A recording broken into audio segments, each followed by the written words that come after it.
ดเย้าอำกึดไว้สักก็ปิ่นใจทักง่ายป้นแล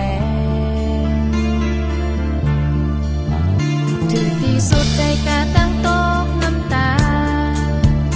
ขอข่มใจก็ว่าเลยเป็นน้อยเย้าอำพร้อมยอมก็เป็นกว่าเย้าอำจางไม่สร้างไหน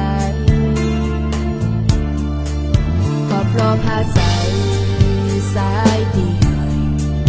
มีหนึ่งคำปอสิบต่อหักสองเอาเป็นลองตั้งไหมสุบยุ่งหูใส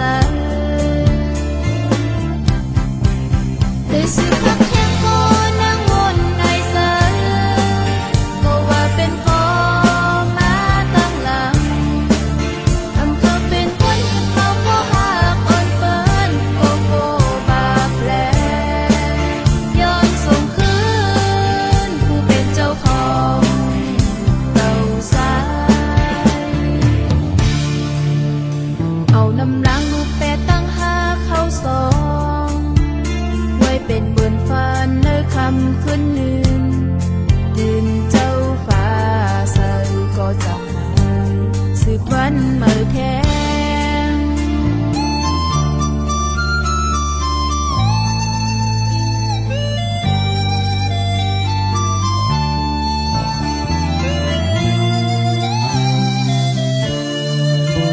ก่อนได้หูถึงว่าใจมีเจ้าของปล่อยโตหูเจอปันปีหมดเย้าอำกึดไว้สักก็ปิ่นใจทักง่ายป้นแล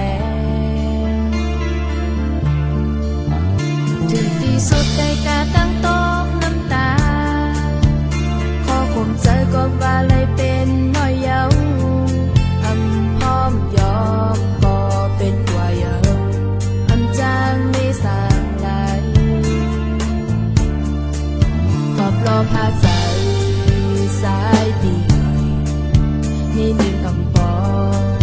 สิบต่อหักสองเอาเป็นลองตั้งไหมสุบยุ่งหูใสได้สิบพักแค่ก็นั่งวนในใจก็ว่าเป็นพอมาตั้งหลังอำเขาเป็นคนเขาก็หักอ่อนเปิ้นก็โกบาปแผลย้อนส่งคืนผู้เป็นเจ้าของเต่าสายเอาน้ำล้างลูกแปดตั้งหาเข้าสองไว้เป็นเบือนฝันในคำคืนหนึ่ง